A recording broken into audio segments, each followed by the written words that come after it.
자, 오늘서부터 우리가 베드로 전서의 말씀을 또 한 몇 주 동안 함께 공부합니다. 자, 베드로 전서의 말씀. 자, 신약 성경 베드로 전서 1장부터 오늘 우리가 이제 한 몇 주 동안에 베드로 전서 공부를 또 진행하도록 하겠습니다. 프린트물이 없으셔도 제가 쭉 읽으면서 진행할 테니까 또 여러분들 성경을 또 이렇게 찾아서 같이 함께 읽으시면서 함께 우리 말씀을 살펴보겠습니다. 자, 베드로전서에 대해서 우리가 먼저 공부하기에 앞서서 베드로전서가 어떤 책인가라고 하는 것을 우리가 좀 알아야겠습니다.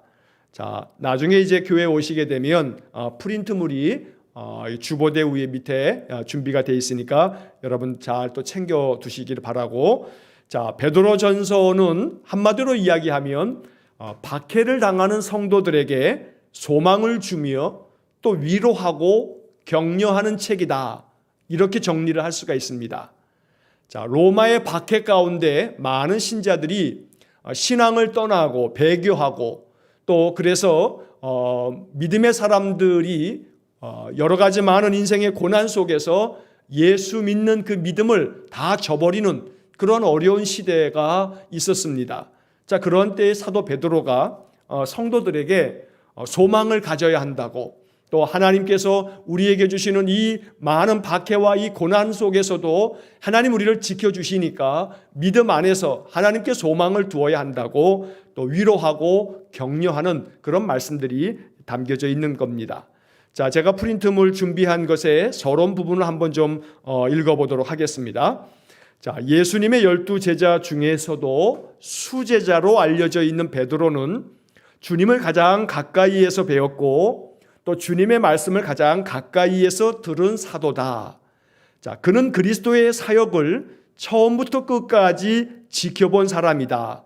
하지만 주님께서 고난 받으실 때 그는 안타깝게도 주님을 모른다고 3번이나 부인하였다. 깊은 참회로 거듭난 베드로는 주님의 부활과 승천 그리고 성령 강림을 경험한 후에 초대교회인 예루살렘 교회의 핵심 지도자가 되었다. 자, 여러분, 베드로는 예수님의 12 제자 중에 으뜸 가는 수제자지요. 이 베드로는 예수님 사역 초기에 주님의 부르심을 받아서 제자가 되었습니다.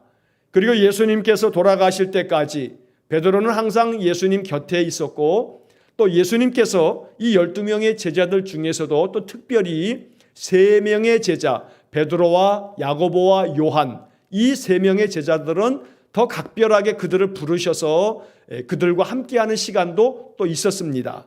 자, 그만큼 베드로는 늘 예수님 곁에 가장 가까이에 있으면서 예수님 말씀을 참 많이 들었던 그런 사도 중에 사도입니다.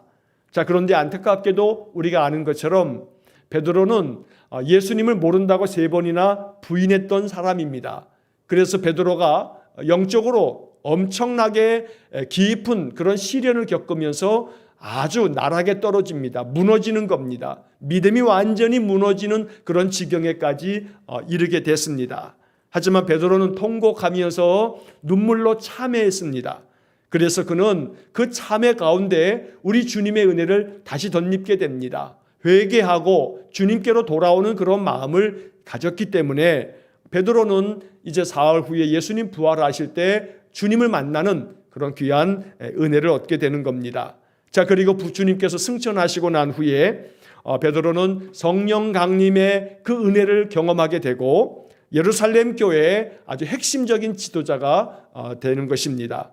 자, 그 다음에 예루살렘 교회는 성장을 거듭했지만 극렬 유대인들의 박해가 시작되면서 신앙의 자유를 위해 여러 나라와 지역으로 흩어졌다.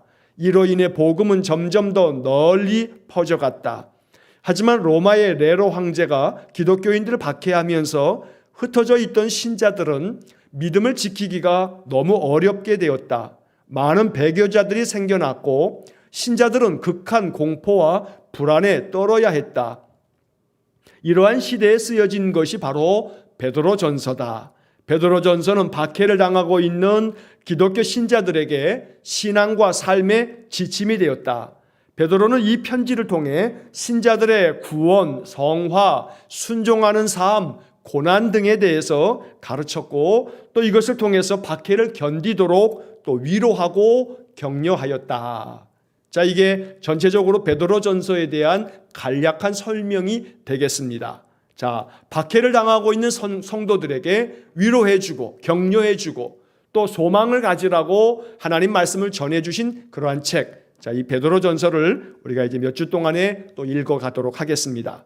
자, 베드로전서를 쓴 사람은 당연히 베드로죠. 베드로전서 1장 1절에 예수 그리스도의 사도 베드로가 편지한다라고 하는 그런 말씀을 통해서 베드로가 쓴 편지인 것을 우리가 분명하게 알 수가 있습니다. 자, 베드로전서와 함께 우리가 베드로전서를 마치고 나면 이어서 베드로후서를 공부하게 될 텐데 베드로전서, 베드로후서 이 두 권의 책을 베드로가 썼습니다. 또 종종 우리가 외경이라고 부르는 그러한 어떤 글들 중에 베드로가 쓴 복음서도 있다고 전해집니다. 비록 그것이 성경 안에 들어오지는 못했지만 그만큼 베드로는 예수님의 행적을 가까이에서 보면서 많은 것들을 그가 보았고 또 들었기 때문에 베드로는 많은 것들을 남긴 바 있습니다. 우리가 가지고 있는 베드로전서, 베드로후서를 통해서 비록 짧은 책이긴 하지만 이 속에 베드로가 전하고 있는 아주 귀한 복음이 모두가 다 담겨 있기 때문에 우리가 이 말씀을 구절구절 또 깊이 묵상해야겠습니다. 자, 기록 연대를 좀 살펴보면 베드로전서는 주후 64년경에 기록이 되었다고 전해지고 있습니다. 자, 전통적으로 기독교의 교부들, 이 교부라고 하는 것을 제가 여러 차례 말씀을 드렸는데 예수님의 제자들로부터 배운 제자들, 그러니까 예수님의 제자들의 제자들, 이러한 사람들을 교부라고 부릅니다. 자, 이 기독교 교부들 중에 로마에 있었던 클레멘트라고 하는 사람, 그리고 터툴리안이라고 하는 사람이 있었는데 이 사람들은 베드로가 네로 황제가 박해를 하던 주후 64년에서 64년부터 68년 요 사이쯤에 베드로가 순교를 당했다 이렇게 전해준 바가 있습니다. 자, 네로 황제가 주후 68년에 죽었습니다.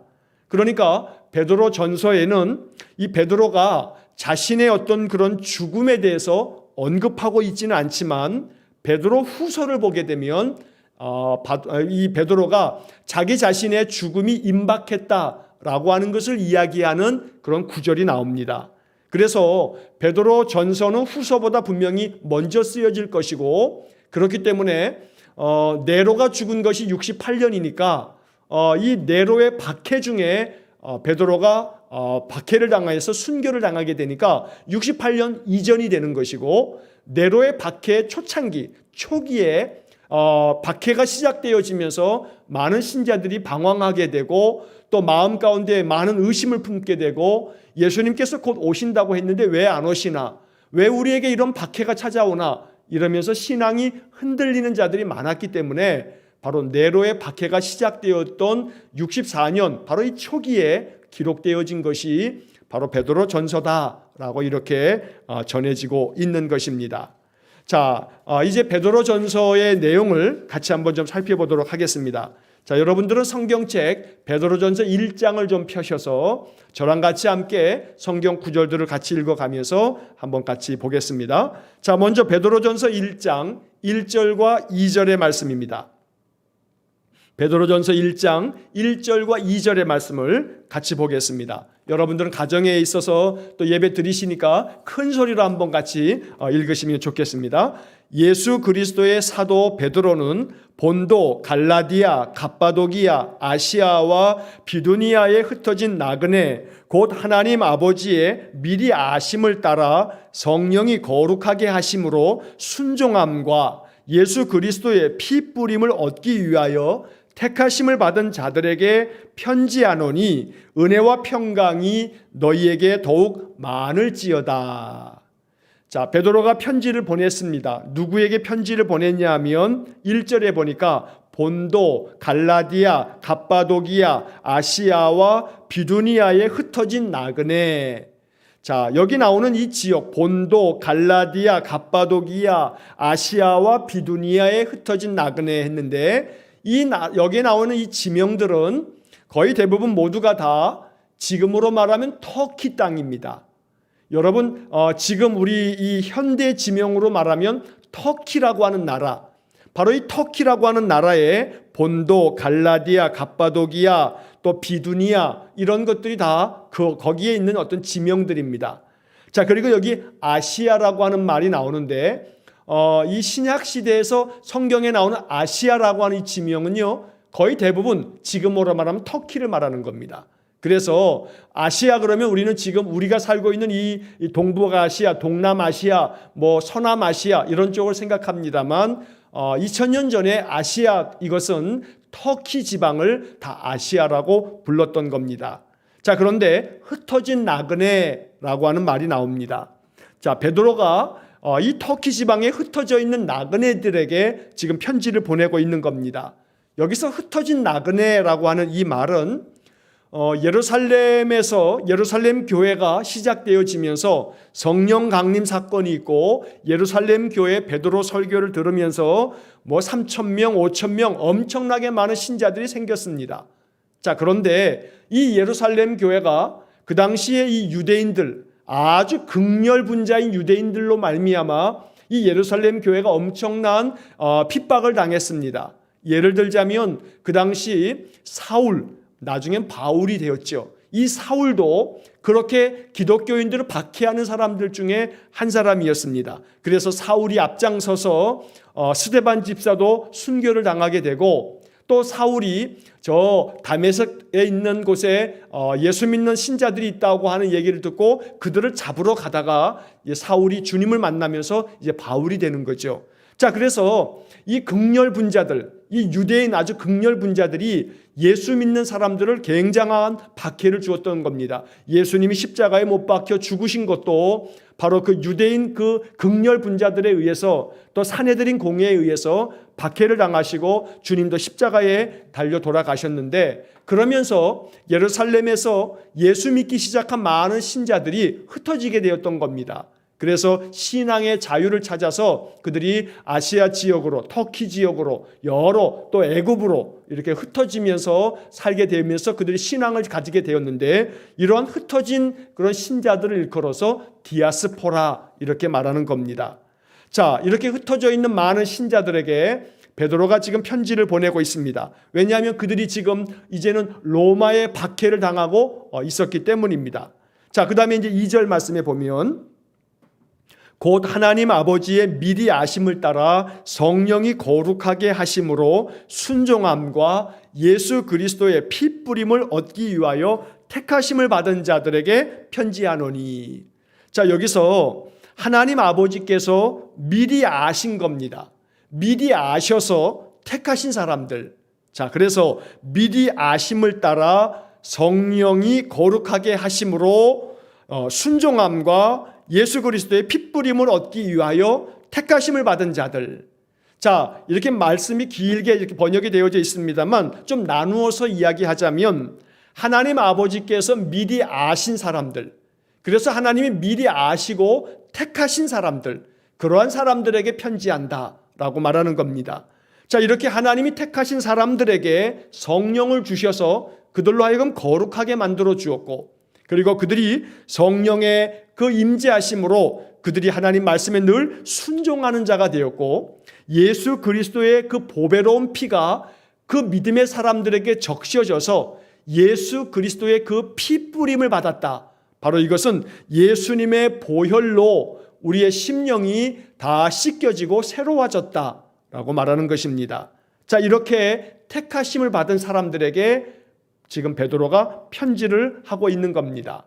자, 여기 2절에 나와 있는 택하심을 받은 자, 또 미리 아심을 따라, 여러분 이 구절들을 마음 깊이 받아들이셔서 주님께서 나를 미리 아시고 또 나를 택하셨다, 이것이 우리의 신앙 고백이 되기를 간절히 바랍니다. 하나님께서 미리 아시고 하나님이 택하셨다, 이게 바로 예정론입니다. 자, 이 하나님이 미리 아시고 또 택하신 사람들, 그래서 하나님의 택하심을 받은 사람들, 이 예정에 대한 교리가 에베소서 1장을 우리가 옛날에 읽을 때 제가 이 예정에 대한 교리를 설명드린 바가 있습니다. 자, 예정이라고 하는 것은 하나님께서 예수 그리스도를 믿을 자, 예수 그리스도를 믿고 구원받을 자, 그들을 하나님께서 택하신다는 그런 이야기인데, 여기서 중요한 사실 하나는 하나님이 구원받을 자와 또 버림받을 자를 구분지어서 택하셨다는 얘기가 아닙니다. 이런 것을 일컬어서 기계적인 예정론 이러는데, 이거는 건강한 예정론이 아닙니다. 무슨 얘기냐면 천국 갈 사람과 지옥 갈 사람을 하나님이 미리 예정해 놓으셨다. 옛날에는 이렇게 생각을 했었습니다. 그러나 그런 것이 아닙니다. 하나님께서 예정하신 것은 하나님이 예수 그리스도의 보배로운 피로, 예수님의 십자가의 은혜로 이제 예수를 믿는 사람들은 모두가 다 구원 얻는 하나님 백성 되도록 하나님이 정해 놓으셨고, 그렇게 예수 믿는 사람들을 다 택하셨다라고 하는 예수 그리스도로 말미암아 구원받을 것을 하나님이 예정하셨다라고 하는 것으로 우리가 예정론을 또 이렇게 이해를 해야겠습니다. 자, 어찌되었던 이 2절 말씀에서는 하나님이 미리 아셨다. 나의 모든 것을 미리 아신다. 그리고 하나님은 나를 택하셔서 하나님의 거룩한 백성 삼으셨고 하나님의 은혜를 우리에게 부어주신다라고 하는 것을 우리가 2절 말씀을 통해서 또 묵상하는 겁니다. 자, 이제 그 다음에 3절서부터 12절까지의 말씀에서 베드로는 구원에 대한 이야기를 합니다. 구원으로 인해서 우리가 소망을 가져야 된다. 우리 주님께서 우리에게 구원의 은혜를 주시기 때문에 그 구원의 은총을 마음에 기억하면서 마음의 소망을 품어야 된다라고 하는 말씀을 우리에게 들려줍니다. 자, 여러분 1장 3절과 4절의 말씀을 이어서 보겠습니다. 자, 3절과 4절 같이 한번 큰 소리로 읽겠습니다. 우리 주 예수 그리스도의 아버지 하나님을 찬송하리로다. 그의 많으신 긍휼대로 예수 그리스도를 죽은 자 가운데서 부활하게 하심으로 말미암아 우리를 거듭나게 하사 산 소망이 있게 하시며, 4절 썩지 않고 더럽지 않고 쇠하지 아니하는 유업을 있게 하시나니 곧 너희를 위하여 하늘에 간직하신 것이라. 자, 우리 주 예수 그리스도의 아버지 하나님을 찬송하리로다. 하나님을 찬송합니다. 자, 왜냐하면 그의 많으신 긍휼대로 예수 그리스도를 죽은 자 가운데서 부활하게 하셨다. 하나님께서 긍휼을 베푸셔서 예수 그리스도를 죽은 자 가운데서 부활하게 하셨습니다. 자, 그리고 난 다음에 우리를 거듭나게 하사, 다시 말하면 거듭난다는 것은 우리로 하여금 우리들도 다시 살게 하셔서 우리를 거듭나게 하셔서 산 소망이 있게 하시며, 그래서 이 3절의 말씀은 우리가 하나님을 찬송합니다. 찬송해야 합니다.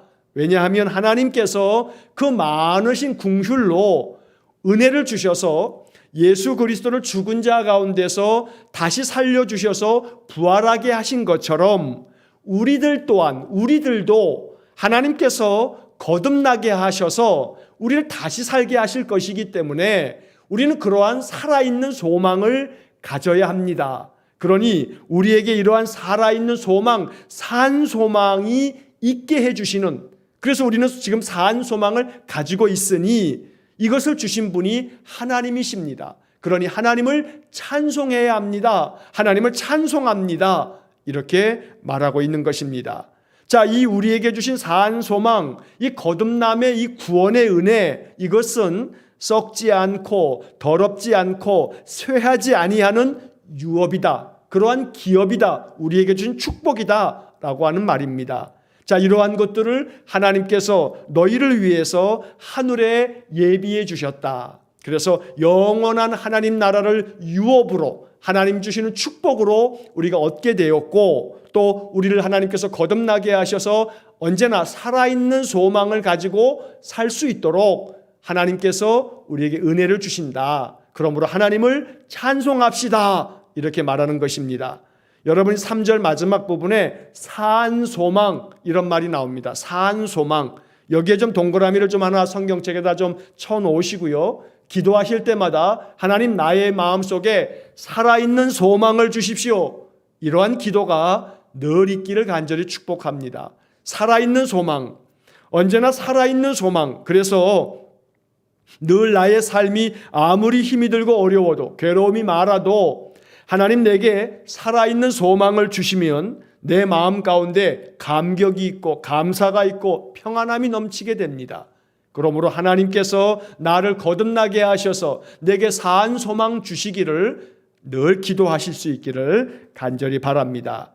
자, 이제 그 다음에 6절부터 9절까지의 말씀을 또 이어서 보겠습니다. 여러분 6절부터 9절까지의 말씀 같이 함께 읽겠습니다. 그러므로 너희가 이제 여러 가지 시험으로 말미암아 잠깐 근심하게 되지 않을 수 없으나 오히려 크게 기뻐하는도다.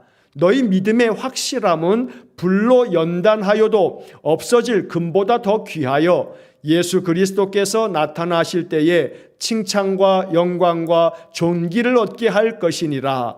예수를 너희가 보지 못하였으나 사랑하는도다.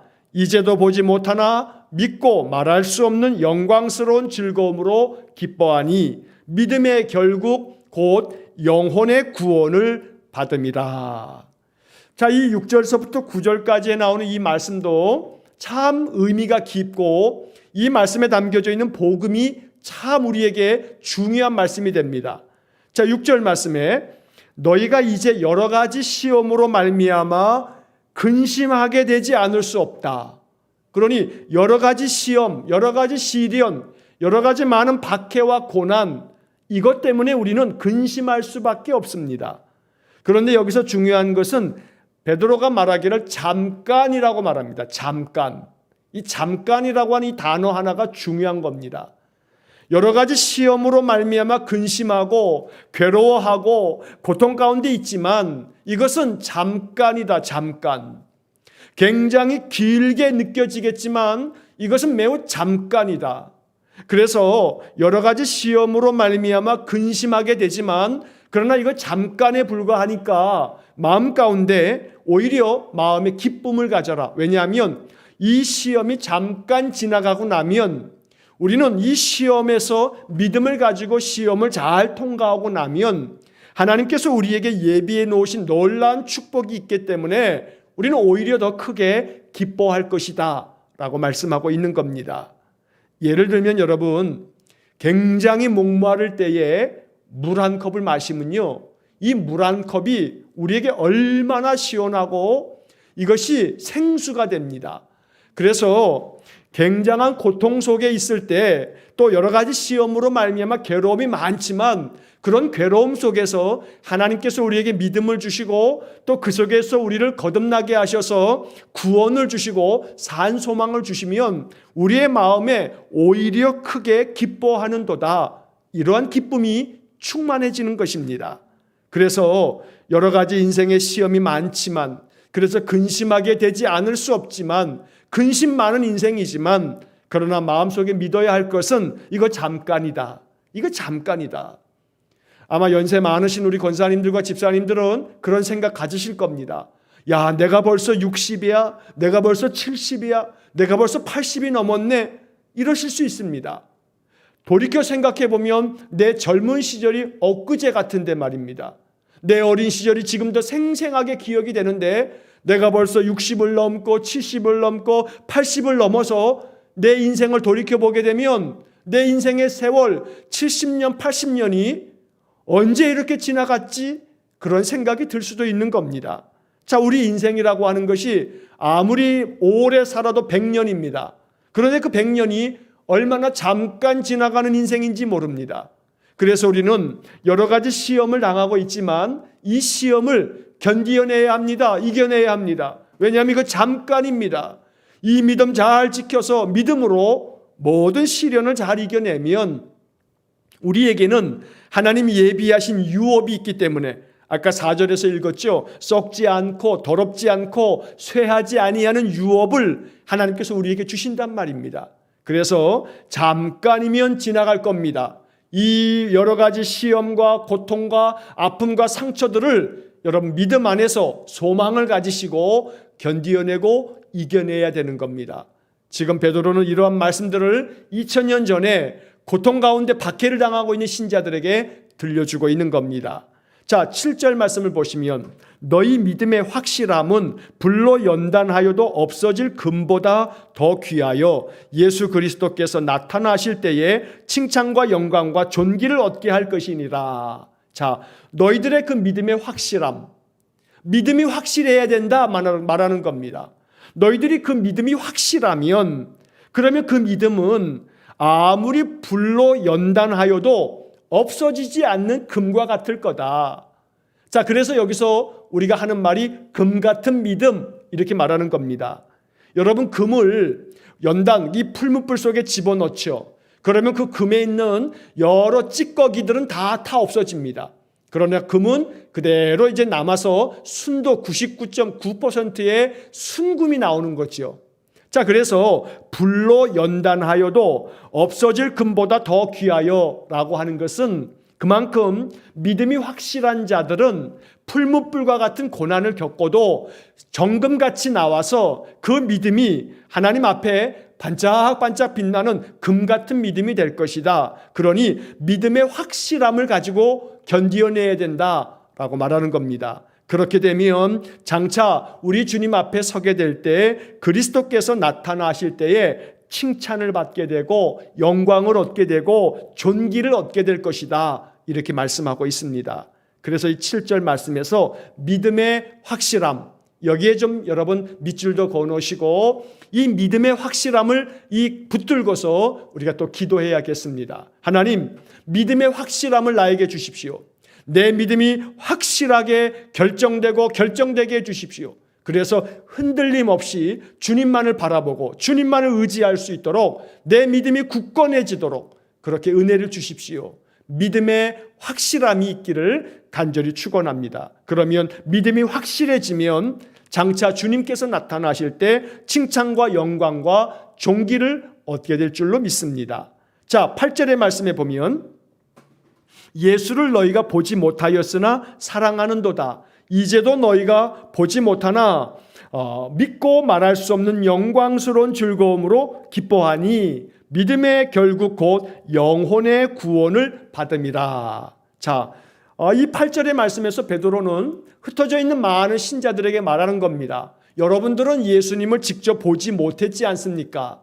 그런데 여러분들이 예수님을 직접 보지도 못했으면서 여러분들은 예수님을 사랑하며 예수님을 믿고 있습니다. 자, 지금도 여러분들이 예수님을 보지는 못하지만 그러나 믿고 있으니 그 믿음의 확실함을 가지고 있으니 말할 수 없는 아주 영광스러운 즐거움에 여러분들이 참여하게 될 것이고 그런 믿음의 확실함을 가지고 있다면 이제도 보지 못하나 말할 수 없는 영광스러운 즐거움을 얻게 될 것입니다. 라고 말하고 있는 겁니다. 자, 여기 8절에서 중요한 것은 이제도 보지 못하나 이 구절이 중요한 겁니다. 자, 예수 그리스도를 직접 보지는 못하였다 할지라도 여러분들의 믿음의 확실함을 가지고 이 모든 여러 가지 시험 속에서도 견디고 이겨서 이제도 주님을 보지 못하지만 예수님께서 요한복음에서 말씀하신 것이 있죠. 도마에게 뭐라고 이야기합니까? 보고 믿는 것도 좋지만 그러나 보지 않고 믿는 것이 더 큰 믿음이라고 주님이 도마에게 말씀하신 바가 있습니다. 이 이야기는 바로 베드로가 그 이야기를 그 도마에게 말씀하셨던 것을 연상하도록 말씀하고 있는 겁니다. 이제도 보지 못하고 그러나 있지만 그럼에도 불구하고 너희들이 예수님을 믿는 믿음을 가지고 있지 않느냐. 그 믿음의 확실함을 가지고 나아가서 우리 주님 앞에 칭찬과 영광과 존귀를 얻게 되기를 간절히 원한다. 이렇게 지금 베드로가 편지를 보내고 있는 것입니다. 여러분, 오늘 이 8절의 말씀이 우리의 마음속에 와 닿기를 축복합니다. 이제도 내가 주님을 보지 못하나 이제도 예수님을 내가 지금 보고 있지 못하지만 내 마음 심령에서는 주님을 느낍니다. 그래서 지금도 내가 주님을 보고 있지 못하지만 내가 보지 않은 채로 주님을 믿습니다. 내 믿음이 확실합니다. 이렇게 고백할 수 있는 그런 믿음이 되기를 간절히 축복합니다. 그렇게 되면 9절 말씀에 이 믿음의 결국 곧 영혼의 구원을 받음이라. 자, 이러한 믿음을 가지고 있는 자들은 그 믿음의 결국 마지막 최종적인 궁극적인 그러한 하나님의 축복은 뭐냐면 영혼의 구원을 받는다. 우리의 영혼이 구원을 받게 된다 말씀하는 겁니다. 이러한 영혼의 구원을 통해서 이제 베드로서에서 나중에 계속해서 보겠습니다만 마음이 담대해집니다. 이것이 구원의 증거입니다. 여러분, 내가 구원받았나 구원받지 못했나 라고 하는 것을 가늠할 때 중요한 어떤 기준점이 되는 게 있습니다. 내 안에 예수 그리스도가 계시다라고 여러분 믿으신다면 구원받은 겁니다. 내 안에 예수님 계신다, 예수님이 나를 위해서 십자가에 죽으셨다라고 하는 것을 믿음으로 고백하는 사람은 이미 구원받은 하나님의 백성입니다. 자, 이렇게 구원받은 백성이 구원을 누려야 됩니다. 구원은 하나님께서 우리에게 주신 축복입니다. 그래서 이 구원이라고 하는 것을 우리가 얻었으면 구원받은 사람의 확실한 삶의 증거는 뭐냐면 담대합니다. 담대합니다. 그래서 언제나 담대한 용기를 가지고 살아가기 때문에 두렵지 않습니다. 걱정하지 않습니다. 마음 가운데 자꾸 걱정하고 염려하는 것은요, 여러분들이 구원을 받지 못했기 때문이 아니고요, 자꾸 마귀가 마음에 틈타고 와서 우리의 마음속에 자꾸 시험하기 때문입니다. 예를 들면 여러분 창세기의 3장에서 아담과 하와가 에덴 동산에서 하나님 주시는 기쁨을 누리며 삽니다. 그런데 그 에덴 동산의 뱀이, 마귀가 그 뱀을 통해서 이 하와에게 찾아옵니다. 그리고 하와에게 속삭입니다. 동산에 있는 모든 나무의 열매를 너희들이 다 먹을 수 있느냐? 저 선악을 알게 있는 나무도 먹을 수 있느냐? 라고 하면서 이 하와를 꼬드깁니다. 꼬시는 겁니다.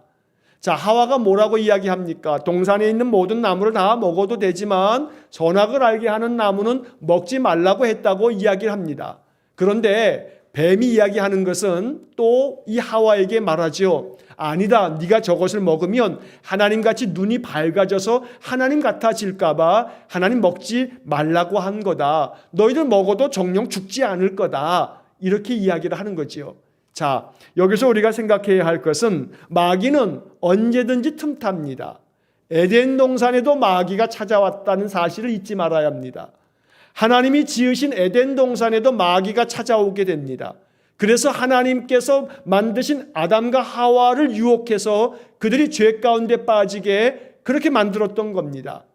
자, 우리는 마귀가 끊임없이 우리의 마음속에 틈탈 수 있다는 사실을 잊지 말아야 합니다. 그래서 사도 바울은 에베소서에서 마귀에게 틈을 주지 말라라고 말하고 있는 겁니다. 그렇게 마귀가 우리의 마음속에 틈타면 자꾸 마음속에 의심을 심어줍니다. 의심을 만듭니다. 그래서 내가 구원받았다라고 하는 사실도 의심하게 만듭니다. 내가 하나님의 자녀라고 하는 것도 의심하게 만듭니다. 그러면 어떻게 되냐 하면 마음속에 담대했던 마음이 조금씩 무너지는 겁니다. 그러면서 마음속에 여러 가지 시험이 들면, 여러 가지 많은 시련이 찾아오게 되면 마음이 무너져 내립니다. 근심하게 되고 걱정하게 되고 불안해하게 하고 염려하게 되고, 이게 왜 그러냐 하면 마귀가 우리의 마음속에 틈타서 내 마음속에 믿음의 확실함을 조금씩 무너뜨리는 겁니다. 그래서 내 마음의 믿음이 흔들리면서 마음속에 담대했던 마음이 하나씩 무너지면서 우리의 마음의 믿음의 확실함이 깨어져 버린다는 겁니다. 자, 여기서 그렇게 깨어졌다고 해서 우리가 하나님의 구원받은 자녀가 아닌 거냐? 이건 아닌 거죠. 하나님께서 택하셨으니 우리는 하나님의 구원받은 자녀입니다. 마귀의 시험에 우리가 무너져 내릴 때가 있습니다. 넘어질 수 있습니다. 중요한 것은 돌이키면 되는 겁니다. 돌이키면 됩니다. 예를 들어서 오늘 하루 동안에 마음이 괴롭고 힘이 들었다면, 마음에 여러 가지 걱정과 또 염려가 많으셨다면, 왠지 모를 불안 때문에 마음이 답답하고 힘드셨다면 마귀가 우리의 마음속에 있는 믿음의 확실함을 깨뜨리고 있는 겁니다. 그래서 오늘 저녁에 이 말씀을 읽으면서 또 들으면서 여러분 마음속에 다시 한번 내 마음속에 틈탄 마귀를 물리치는 겁니다. 대적하는 겁니다. 베드로서에서 우리가 잠시 후에 나중에 또 읽겠습니다만 마귀를 대적하라고 말합니다. 우는 사자처럼 마귀가 삼킬 자를 찾아서 두루 다니고 있는데 이 마귀를 대적하라 라고 말하는 것을 우리가 베드로서에서 이제 곧 읽게 될 것입니다.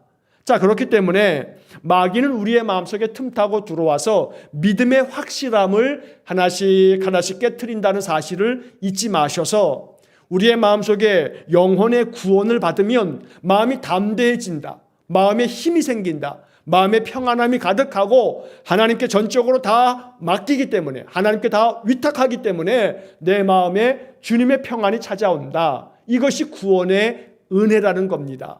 그런데 이 구원의 은혜가 우리의 마음속에 점점 사라지는 까닭은 마귀가 내 마음속에 틈타고 들어와서 내 마음의 믿음의 확실함, 아까 7절에서 보았죠. 믿음의 확실함을 자꾸 확실하지 않다, 확실하지 않어, 자꾸 의심을 집어넣기 때문에 우리의 마음의 믿음의 확실함이 조금씩 깨어지니까 그 깨어지는 그만큼 마음속에 근심과 염려가 찾아온다는 것입니다.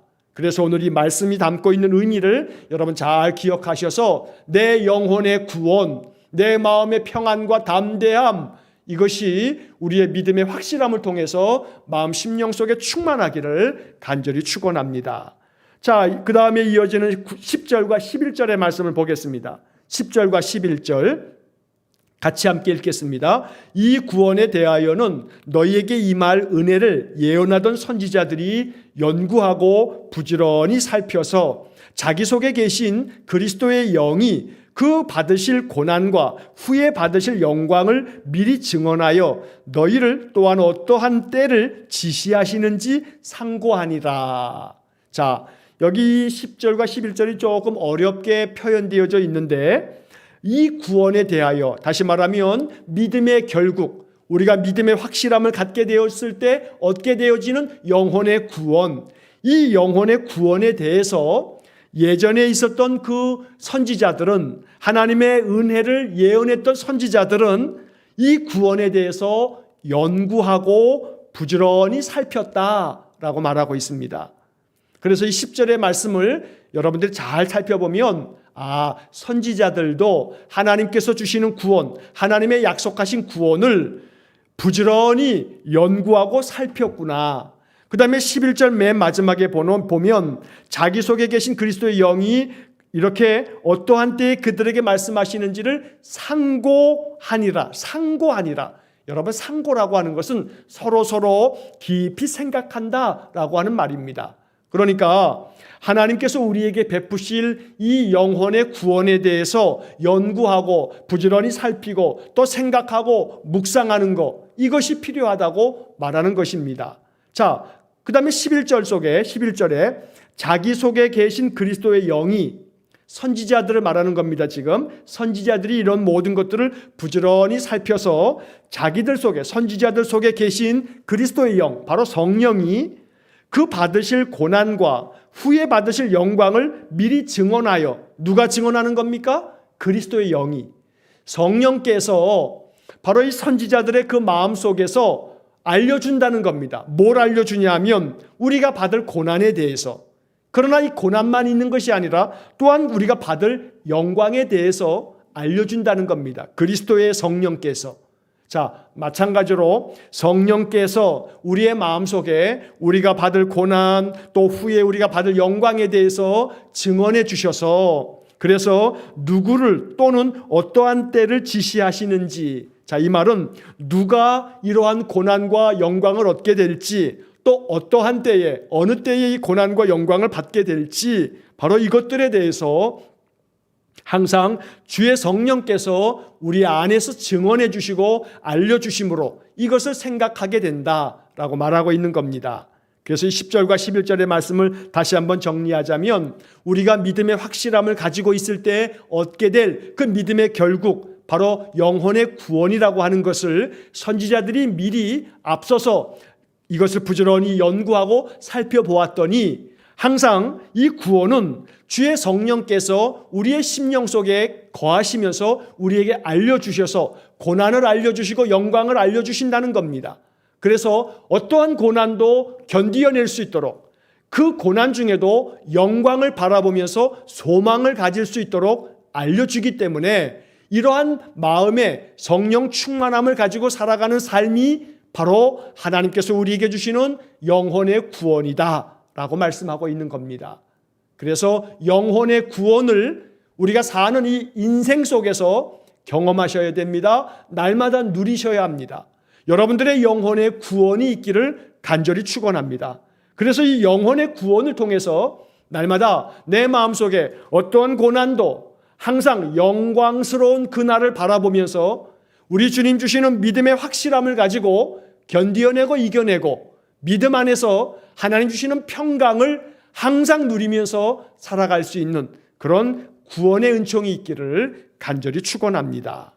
자, 이제 그 다음에 이어서 14절부터 말씀을 보겠는데 14절과 15절을 보겠습니다. 자, 14절과 15절. 14절과 15절 같이 함께 읽겠습니다. 너희가 순종하는 자식처럼 전에 알지 못할 때에 따르던 너희 사욕을 본받지 말고 15절 오직 너희를 부르신 거룩한 이처럼 너희도 모든 행실에 거룩한 자가 되라. 자, 이 14절과 15절의 말씀에서는 이제 하나님의 구원의 은총을 받은 사람, 영혼의 구원을 얻은 사람들은 자, 14절 15절에서처럼 순종하는 자녀들처럼 전에 알지 못하던 때에 따랐던 그런 모든 어떤 그런 사적인 욕망, 사욕을 본받지 않고 오직 이제는 나를 부르신 거룩하신 하나님의 그 은혜를 얻었기 때문에 이제 너희를 부르신 거룩하신 이처럼 너희도 모든 행실에 거룩한 자가 되라.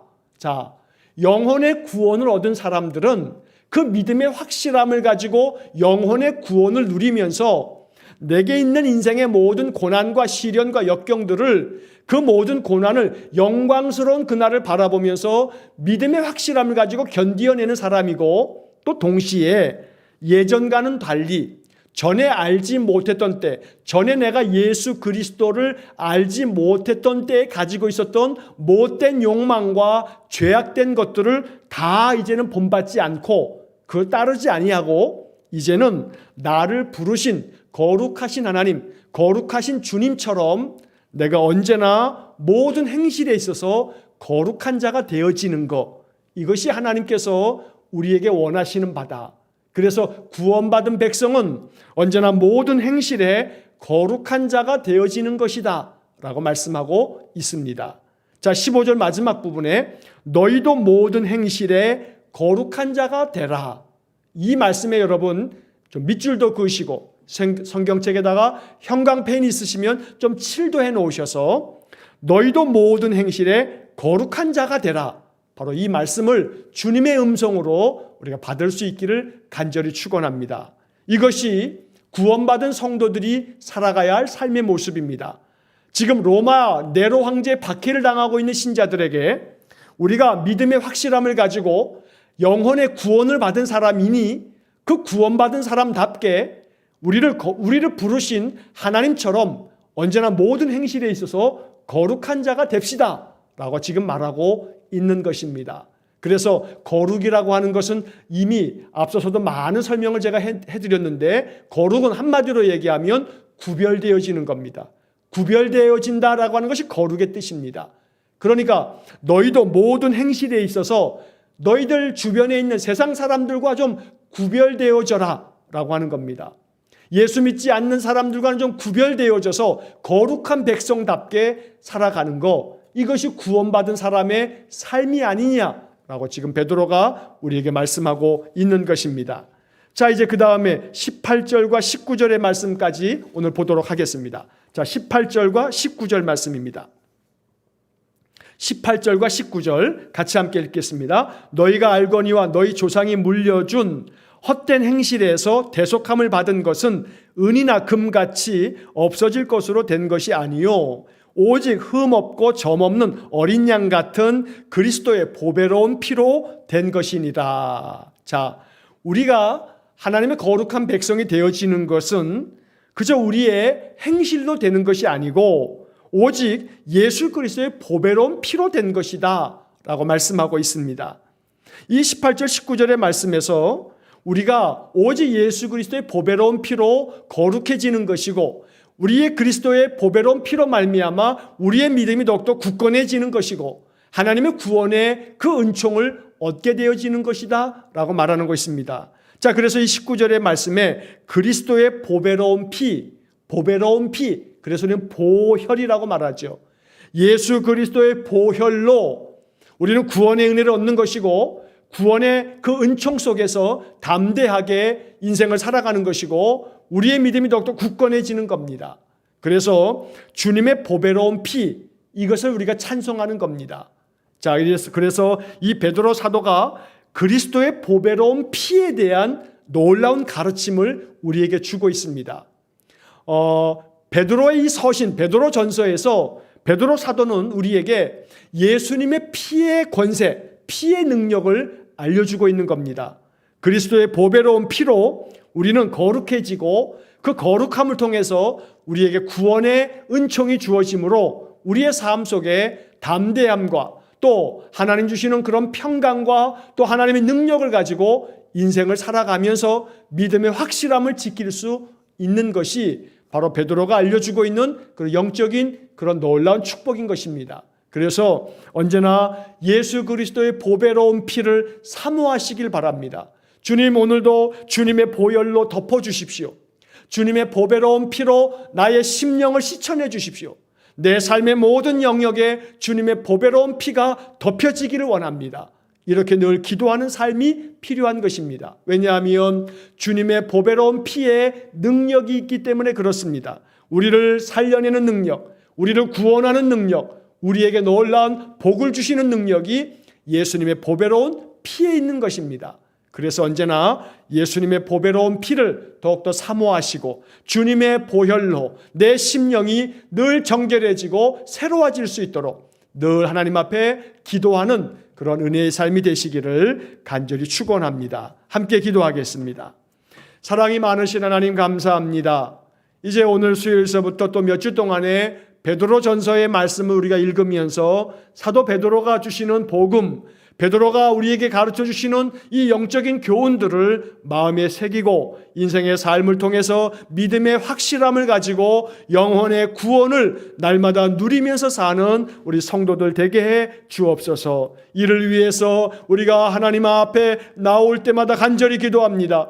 예수 그리스도의 보배로운 피로 우리를 적셔 주시고 주님의 보혈로 우리를 정결하게 하시고 거룩하게 하셔서 하나님의 거룩한 자녀로서 인생의 놀라운 영적 축복을 누리며 살아가게 해 주옵소서. 오늘도 이 밤에 주님께 마음 중심을 드리며 예배하는 성도들과 또 이후에라도 이 설교의 영상을 들으면서 마음속에 믿음의 확실함을 간절히 사모하는 우리 성도들에게 한량없는 은혜를 내려 주옵소서. 예수님 이름으로 기도하옵나이다. 아멘. 우리 구주 예수 그리스도의 은혜와 하나님 아버지의 극진하신 사랑과 성령의 교통하심이 그리스도의 보배로운 피로 적시어져 믿음의 확실함을 가지고 영혼의 구원의 축복을 마음껏 인생 속에 누리기를 소원하는 머리 숙인 귀한 성도들 위에와 저들 가정과 온 가족들 위해 영원토록 함께 하시길